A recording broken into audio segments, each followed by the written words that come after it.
আসসালামু আলাইকুম, শুভ সকাল। আজকে রংপুরের আবহাওয়া মোটামুটি গতকালকের মতো তীব্র দাবদাহটা নেই। এখনও সূর্যের সেরকম প্রখরতা লক্ষ্য করা যাচ্ছে না, সেরকম রোদও আজকে নেই। তবে তেমন বাতাস নেই, বাট গরম কিছুটা আছে।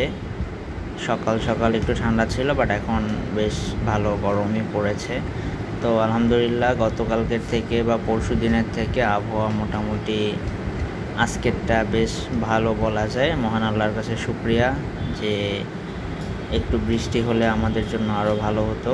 বৃষ্টি হওয়ার সম্ভাবনা আছে, আবহাওয়া অফিস থেকে জানানো হয়েছে। তো এই হচ্ছে বর্তমানে রংপুরের সর্বশেষ পরিস্থিতি।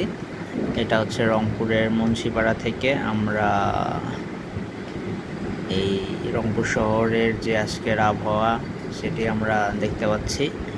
তো সকলকে ধন্যবাদ, যে যেখানে থাকেন ভালো থাকবেন, সুস্থ থাকবেন এবং নিরাপদে থাকবেন। সকলকে ধন্যবাদ। আসসালামু আলাইকুম।